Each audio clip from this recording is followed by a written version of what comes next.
Здесь идет предварительная расстойка булочных изделий.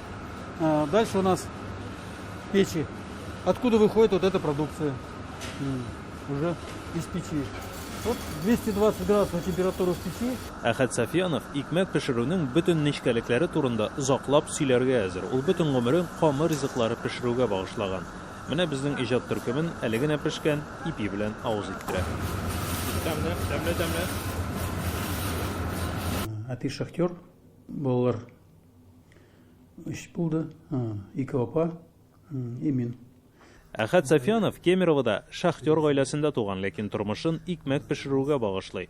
Хәрби хезмәттән кайткач үзе сайлаган эш белән шөгыльләнә. Бераздан Кузбасс хлеб заводын җитәкли. Бу Кемерово шәһәрендәге 500 мең кешене ипиле иткән завод. Бүгенгә кадәр әлеге оешма белән идарә итә. Совет иле таркалгач икмәк базары үзгәрә, әмма шуңа да карамастан яңа базар шартларында алар үз урыннарын таба. И мы везем сегодня по всей области. В том числе везем и в Новосибирск, везем и в Томск, везем и в Барнаул свою продукцию.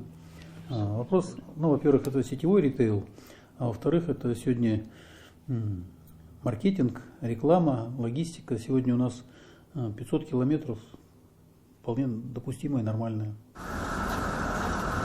Хәзер икмәк заводы илкүләм проект кысаларында кредит алган, ә бу чиратында җитештерүне модернизацияләргә ярдәм итә.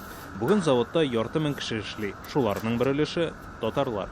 Монда как-то сразу килдем эшкә, килдем сразу меня прописка алдылар, комната бирде белмә нидән. И шуннан киттем инде эшләп. Татар хатын-кызларының кыйммәте аеруча зур. Алар Кемеровда татар камыр ризыклары пешерү осталары да. Менә безнең кыстыбый, без татар мие, азыгы. Монысы вак бәлеш. Монысы ни самса дип әйтәбез, тоже үзебезнең ниебез, нидән бәрән, иттән үзебезнең говядина итеннән. Тегесе эш пешмак, әйе. Монысы безнең тоже татарский ни белән эшләнгән рулет. Хәләл иттән пешерелгән өч пешмаклардан без дә уз иттек. Татар ризыклары әле быел гына сатуга чыккан. Хәзер аны шәһәрнең 7 ягулык станциясеннән алырга мөмкин. Татар эшмәкәрлеге һәр вакыт милләтнең бер нигезен тәшкил иткән, чөнки революцияга кадәр дә, хәзер дә алар татар проектларына ярдәм итеп килә. Әхәт Сафияновның төп казанышы ул Кемерованың күрке булган Мөнирә мәчетен салуда төп ярдәм күрсәтүчеләрнең берсе була.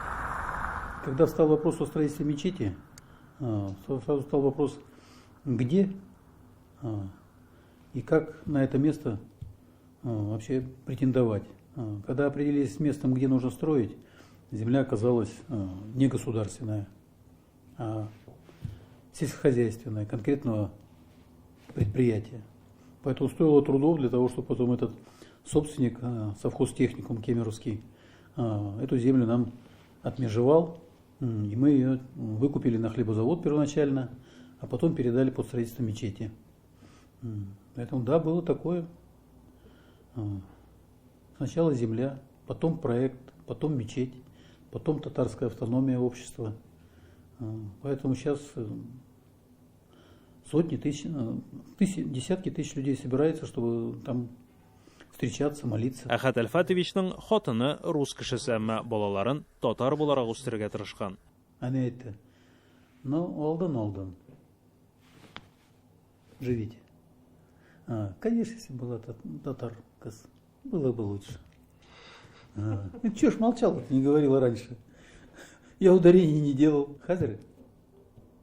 Айбат булала. Шулай да балаларны татарчага өйрәтү авыр булды. Үзем дә оныта башладым, ди ул, уфтанып. Когда я их учил татарскому языку, дома-то родители говорили на татарском, я вот как вы разговаривал. По-русски сразу прилетало, если заговоришь. А поженились, дети родились. И так, пока Абилер был, да? Татарча это. Подросли, уже у бабушки не сильно ездили. Начали говорить по-русски, в школе по-русски. Преподавание все на русском. Да, все. Сафиянов татарлар төпле кеше, шунлыктан Кемеровда милләттәшләребезнең киләчәге өметле дип саный. Осели здесь мусульмане, осели здесь татары, и они, наверное, здесь надолго, если не навсегда.